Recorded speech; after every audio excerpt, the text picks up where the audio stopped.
Praise the lord. దేవుని నామాని స్తోత్రాలు. మీ అందరికీ వందనాలండి. రత్నరాజు బెతెస్తా అనే యూట్యూబ్ ఛానల్లో అనుదిన జీవాహారం అనే కార్యక్రమాన్ని వీక్షిస్తున్న మీ అందరికీ కూడా ప్రభు పేరిట మా శుభాభివందనాలు. ప్రతి దినము కూడా లేచిన వెంటనే మనం ప్రార్థించాలి గనక మీరందరూ కూడా ప్రార్థించారని మేము తలస్తున్నాం. మీరందరూ కూడా క్షేమ స్థితిలో ఉన్నారని మేము నమ్ముచున్నామండి. మీ కొరకు ప్రార్థిస్తున్నాం. మరి ప్రతి దినము కూడా దేవుడు తన వాగ్దానం చేత మనల్ని బలపరుస్తున్నారు. ఈ ఉదయకాల సమయంలో కూడా దేవుడు మనకిచ్చే వాక్య వాగ్దానాన్ని చూద్దాం. లూకాసు వార్త 12వ అధ్యాయము 7వ వచనం. మీ తల వెంట్రుకలన్నీ లెక్కింపబడి ఉన్నవి, భయపడుకుడి, మీరు అనేకమైన పిచ్చుకల కంటే శ్రేష్ఠులు కారా. దేవునికి స్తోత్రం. హల్లెలూయా.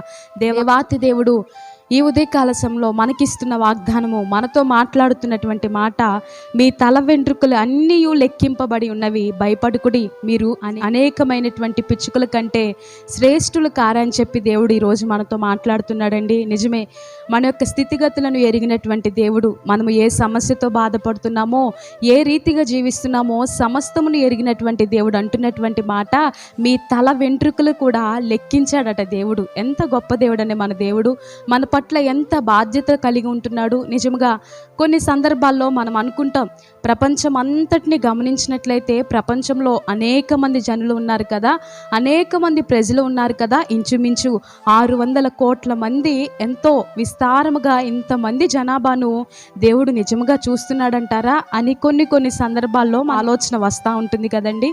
ఒకవేళ మీ వ్యక్తిగత జీవితంలో కూడా మీరు ఎప్పుడైనా ఆ రీతిగా అనుకుని ఉండి ఉంటారు, నిజంగా ఇంతమంది ప్రజల్లో నేను లెక్కన, ఇంతమంది ప్రజల్లో దేవుడు నన్ను దృష్టిస్తున్నాడా, ఇంతమంది ప్రజలలో నేను దేవుడి యొక్క ప్రణాళికలో, దేవుని ఉద్దేశంలో ఉన్నానని చెప్పి ఈ ఉదయకాల సమయంలో నీవు అనుకుంటున్నావేమో. దేవుడు నీతోనే మాట్లాడుతున్నటువంటి మాట, నీకిస్తున్న వాగ్దానము, మీ తల వెంట్రుకలన్నీ కూడా లెక్కింపబడి ఉన్నవి, భయపడుకుడి, మీరు అనేకమైన పిచ్చుకల కంటే శ్రేష్ఠులు కారని చెప్పి దేవుడు మాట్లాడుతున్నాడు. నిజమే, నీ యొక్క జీవితంలో నీవు అనుకుంటున్నావేమో, ఇంతమంది ప్రజలలో దేవుడు నన్ను దృష్టిస్తాడా, ఇంతమంది ప్రజలలో దేవుడు నా పట్ల ఒక అవగాహన కలిగి ఉన్నాడా, నేను ఎందుకు పనికిరాని వాడనే, ఎందుకు పనికిరాని దాన్ని అని చెప్పి మన వ్యక్తిగత జీవితంలో ఎన్నో సందర్భాల్లో దిగులు పడిన వేళలో, భయపడినటువంటి వేళలో దేవుడు మనల్ని ఎంతగానో తన వాగ్దానం చేత బలపరిచారు కదండి. చూడండి, ఈ ఉదయకాల సమయంలో దేవుడు మనందరినీ బలపరుస్తున్నటువంటి మాట, మీరు భయపడవద్దు, మీ తల వెంట్రుకలన్నీ కూడా నేను లెక్కించి ఉన్నాను, మీరు భయపడవద్దు, మీరు అనేకమైనటువంటి పిచ్చుకల కంటే కూడా శ్రేష్ఠులు కారని చెప్పి దేవుడి ఉదయకాల సమయంలో మాట్లాడుతున్నాడు. నీవు ఎందు నిమిత్తమైతే భయపడుతున్నావో, ఎందు నిమిత్తమైతే దిగులు పడుతున్నావో, నీ వ్యక్తిగత జీవితంలో నీకున్న సమస్యలను బట్టి, నా జీవితంలో ఎవరు నన్ను పట్టించుకోరు, నా యొక్క అనుకున్నటువంటి వారే నన్ను పట్టించుకోరని చెప్పి నీవు దిగులు పడుతున్నావేమో, కలవరం చెందుతున్నావేమో, హృదయము నిండా గాయపడినటువంటి భారము చేత ఎంతగానో నీవు బాధపడుతున్నావేమో, దేవుడు నిన్నే దృష్టిస్తూ నీతోనే మాట్లాడుతున్నటువంటి మాట, మీ తల వెంట్రుకలన్నీ కూడా లెక్కింపబడి ఉన్నవని చెప్పి. నిజంగా ఒకసారి మనం ఆలోచన చేసినట్లయితే మన తల వెంట్రుకల్ని మనం లెక్క పెట్టాలన్నా కనీసం రోజు కూడా సరిపోదేమో. నిజమే కదండి. అంటే దీన్ని బట్టి మనం గమనించవలసినటువంటి విషయం ఏమిటంటే, తల వెంట్రుకలు కూడా లెక్క పెట్టే అంతగా దేవుడు మన పట్ల ఒక అవగాహన, మన పట్ల ఒక బాధ్యత కలిగి ఎంతో కేర్ తీసుకుంటున్నాడు దేవుడు. ఎంత గొప్ప దేవుని మనం కలిగి ఉన్నాం.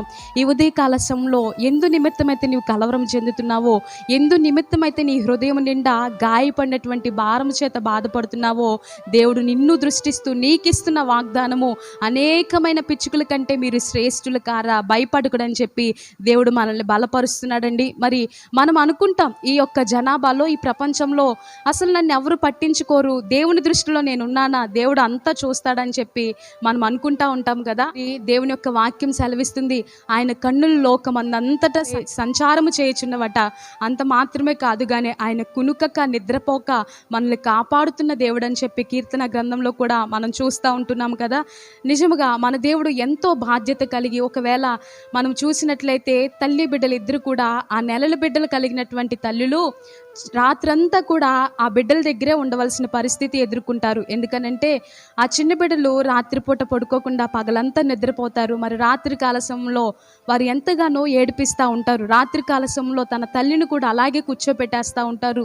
అటువంటి సమయంలో తల్లికి ఉదయకాల సమయంలో కొంత భారము కలిగి నిద్ర వస్తూ ఉంటుంది. మరి తల్లే అలా నిద్రిస్తున్నటువంటి సమయంలో మనల్ని కన్నటువంటి తల్లే ఎంతో బాధ్యత తీసుకొని రాత్రంతా ప్రయాసపడి ఉన్నటువంటి ఆ తల్లే ఆ రీతిగా ఉన్నప్పుడు నిజముగా దేవుడు మనల్ని అంటండి కునుకక కాపాడక నిద్రపోక మనల్ని తన కంటి పాప వలె మనల్ని దేవుడు కాచి కాపాడుతున్నాడట. దేవునికి స్తోత్రం. హల్లెలూయా.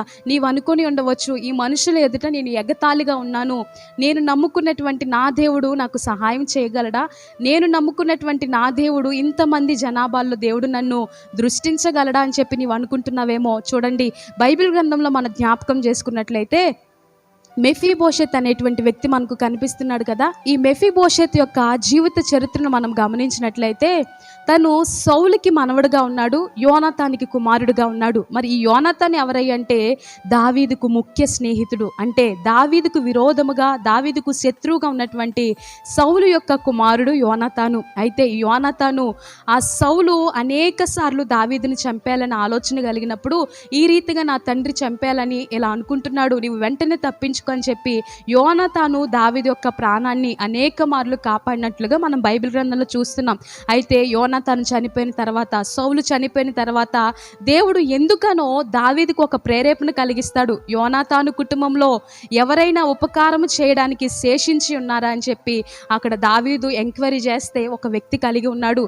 ఆ వ్యక్తి పేరే మెఫీబోషెత్. ఈ మెఫీబోషెత్ అనేటువంటి ఈ యొక్క వ్యక్తి యొక్క పరిస్థితిని మనం గమనించినట్లయితే అతడు కుంటి కాళ్ళు కలిగి ఎవరు పట్టించుకోక ఒక నిస్సహాయ స్థితిలో ఉన్నాడు. పేరుకు మాత్రము తన యొక్క తాత రాజుగా ఉన్నాడు, మరి యొక్క తన తండ్రి కూడా ఒక మంచి ఉన్నత స్థానంలోనే ఉన్నటువంటి వ్యక్తే.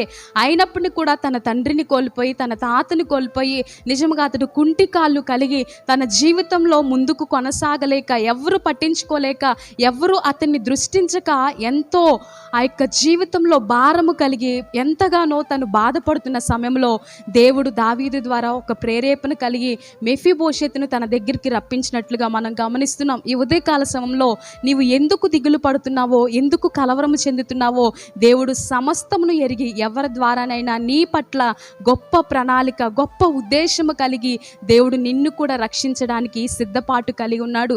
మనమే కొన్ని సందర్భాల్లో దేవుని సన్నిధికి వెళ్ళాలంటే బిజీగా ఉంటాం. కొన్ని సందర్భాల్లో దేవుని సన్నిధికి వెళ్ళాలి, దేవుని యొక్క ఆత్మీయతను పొందుకోవాలనే ఆశ ఉన్నప్పటికీ కూడా మన పనుల ద్వారా దేవుని సన్నిధికి వెళ్ళక ఆత్మీయతలో చల్లారిపోయేటువంటి అనుభవం కలిగి ఉంటాం. నీవు బిజీగా ఉండవచ్చేమో, కానీ దేవుడు మాత్రము ఎల్లప్పుడూ కూడా ఎందులో బిజీగా ఉంటున్నాడంటే నీవు బాధపడుతున్నప్పుడు, నిన్ను ఆదరించడానికి, నీవు కలవరం చెందుతున్నప్పుడు నిన్ను ఓదార్చడానికి దేవుడు ఇష్టపడుతున్నాడు. దేవుడు ఆ యొక్క పరిస్థితిలో బిజీ కలిగి ఉంటున్నాడు. ఎంతగానో మన జీవితాల్లో మనం ఏదో సంపాదించాలని, ఏదో కూడగట్టుకోవాలని మనం ఎంతో బిజీని కలిగి ఉంటాం. దేవుడైతే మన పట్ల ఒక ప్రణాళిక, ఒక ఉద్దేశం కలిగి మనల్ని ఎంతోగానో ఎవరు పట్టించుకోకపోయినా సరే దేవుడు పట్టించుకొని మన జీవితాల్లో ఎన్నో అద్భుత కార్యములు చేస్తున్నాడు కదండి. ఈ ఉదయకాల సమయంలో ఆ మెఫీబోషెత్ జీవితంలో దేవుడు ఎలా అయితే దావీదు వద్దకు రప్పించాడో, దావీదు అంటున్నటువంటి మాట, ఇదిగో నీ తాత అయినటువంటి, నీ పితృడైనటువంటి సౌలు యొక్క భూమి అంతయు కూడా మరలా నీకు రప్పింతును, సదాకాలము రాజు బల్ల యుద్ధనే నీవు భోజనం చేయడానికి నేను అర్హతను కల్పిస్తున్నానని చెప్పి దావీదు మాట్లాడుతున్నాడండి. ఎంత గొప్ప ధన్యత. తను అనుకుని ఉండవచ్చు కదా, నేను కుంటి కాళ్ళు కలిగినటువంటి వాడిని, నన్ను ఎవరు పట్టించుకోవడం లేదు, నా స్థితి హీనమైనది అని తను అనుకుంటున్నాడు. కానీ ఆ యొక్క హృదయంలో కలిగి ఉన్నటువంటి భారాన్ని, తనకు కలిగి ఉన్నటువంటి కన్నీటిని, తన యొక్క హృదయంలో నిండి ఉన్నటువంటి ఆవేదనను దేవుడు గుర్తించాడు. గనుకనే దావీదు ద్వారా దేవుడు ఆ యొక్క వ్యక్తిని ముందుకు తీసుకొని వచ్చినట్లుగా మనం గమనిస్తూ ఉంటున్నామండి. ఈ ఉదయకాల సమయంలో నీవు అనుకుంటున్నావేమో, ఇంతమంది జనాభాలో దేవుడు నన్ను దృష్టించగలడా, ఇంతమంది ప్రజలలో దేవుడు నా పట్ల ఒక ప్రణాళిక, ఒక ఉద్దేశం కలిగి ఉన్నాడని చెప్పి నీవు అనుకుని ఉండవచ్చు. చూడండి, నీ జీవితాన్ని బట్టి నీవు అంచనా వేసుకుంటున్నావేమో, కానీ దేవుని యొక్క అంచనా, దేవుని యొక్క తలంపులు, దేవుని యొక్క ప్రణాళికలు వేరు కదండి. నిజమే కదా, మనం అనుకుంటాం మనకున్న స్థితిని బట్టి మనం తక్కువ వారమని, కానీ దేవుడు అనుకుంటున్నాడు నిన్ను ఒక ఉన్నత స్థానంలో నిలబెట్టాలని, ఉన్నతమైన భవిష్యత్తును దేవుడు ఇవ్వాలని. ఎవరి ఎదుటైతే నీవు తలదించుకున్నావో వారి ఎదుటనే దేవుడు తల ఎత్తుకునేలా కృపను చూపించబోతున్నాడు. దేవునికి స్తోత్రం. హల్లెలూయా. హల్లెలూయా. ఈ ఉదయకాల సమయంలో దేవుడు మనకిస్తున్నటువంటి వాగ్దానము, మీ తల వెంట్రుకలన్నీ కూడా లెక్కింపబడి ఉన్నవి. భయపడకుడి. ఏ విషయంలోని మీరు భయపడుతున్నారో దయచేసి భయపడవద్దండి. ఈ ఉదయకాల సమయంలో దేవుడు మనల్ని ఎంతగానో ఆదరిస్తూ మాట్లాడుతున్నారు. భయపడకుడి, మీరు అనేకమైన పిచ్చుకల కంటే శ్రేష్ఠులు కారా అని చెప్పి దేవుడు మాట్లాడుతున్నాడండి. ఎంతో చక్కటి వాగ్దానం చేత దేవుడు మనల్ని బలపరుస్తున్నాడు.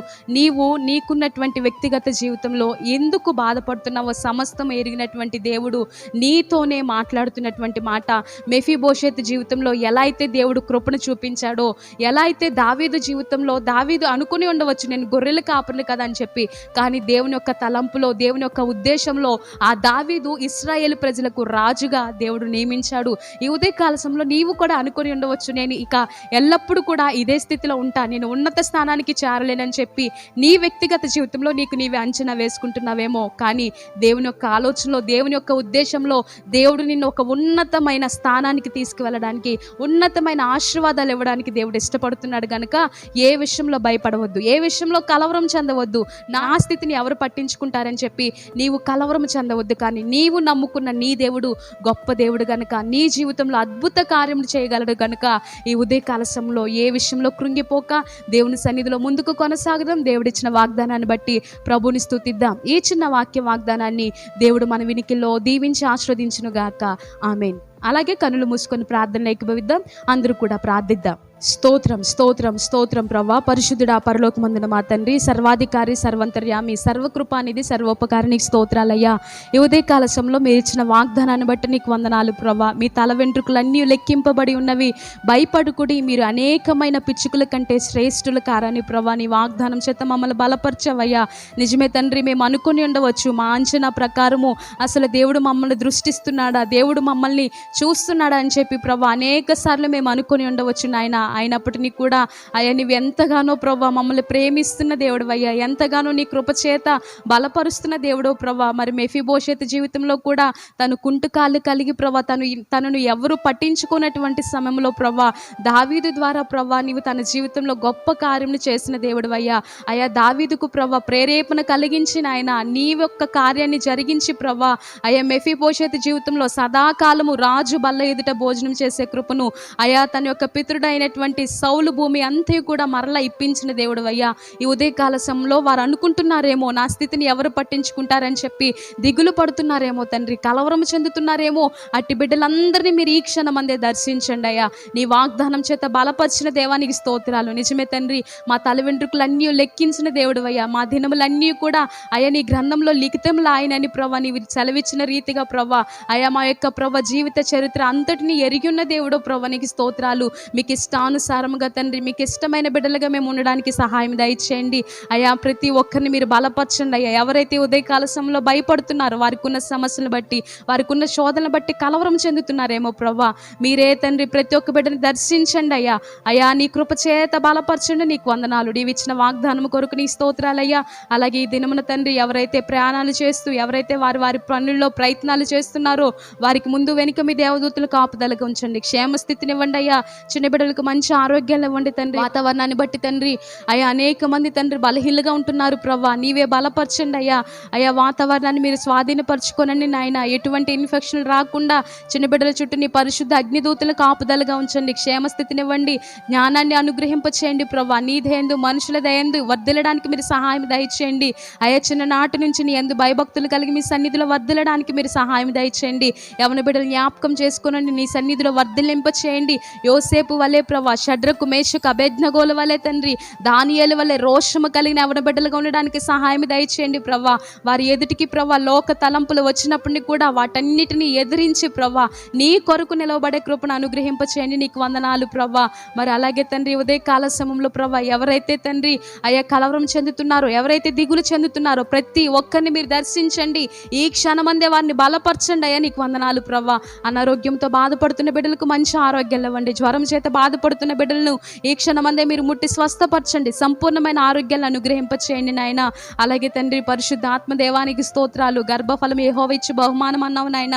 గర్భఫలం లేని వారికి గర్భఫలం ఇవ్వండి నాయన. గర్భం ఇచ్చినటువంటి బిడ్డలు జ్ఞాపకం చేసుకునండి.